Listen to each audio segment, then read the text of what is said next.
On Tuesday, the Senate Judiciary Committee met to discuss immigration reform concerning high-skilled foreign workers.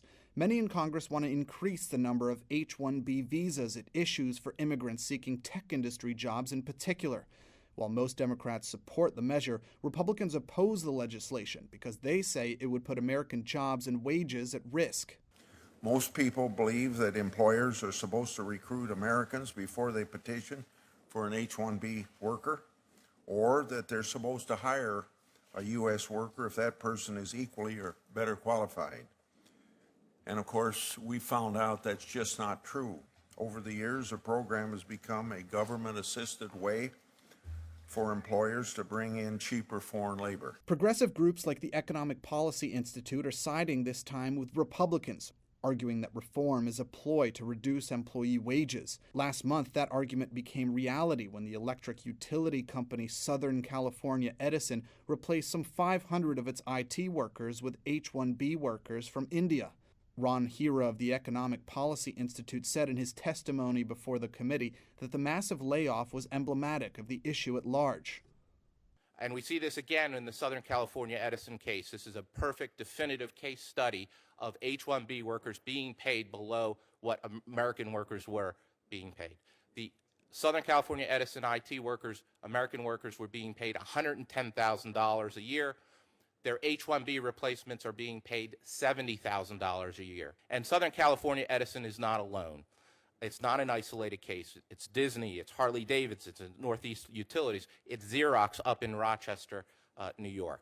Reform efforts for high-skilled workers began 2 years ago when Silicon Valley leaders like Bill Gates and Mark Zuckerberg launched a fierce lobbying campaign to push Washington Democrats to open the floodgates for additional labor. They argue that America's tech industry has seen a shortage of applicants in the last decade. However, in a report for PBS NewsHour from 2013, Rutgers professor Hal Salzman, who also testified on Tuesday, found that assertion to be false.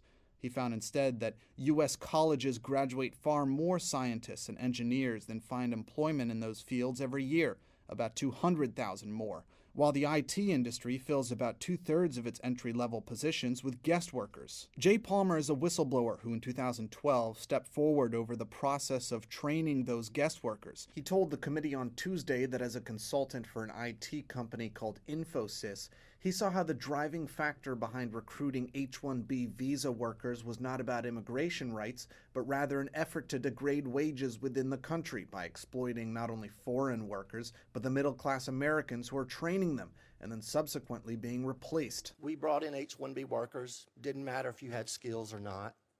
We brought them in. I set them in cubicles and watched the Americans train them, only in the name of the dollar.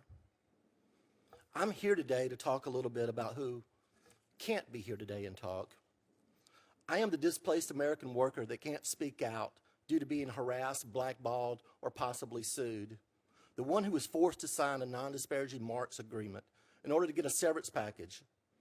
The employer that my company chose not to invest in, but in order to replace me with cheaper labor that I had to train to do my job that I learned over the past 15 or 20 years.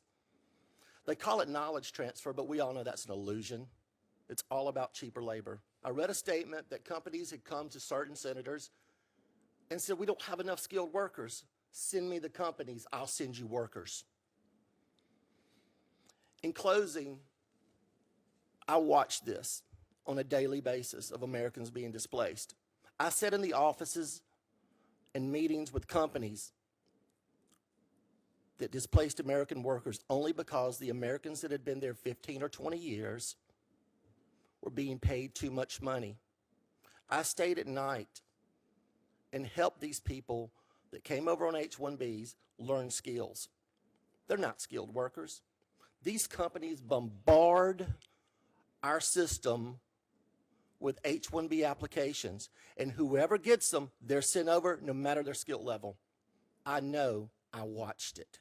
For The Real News, Thomas Hedges, Washington.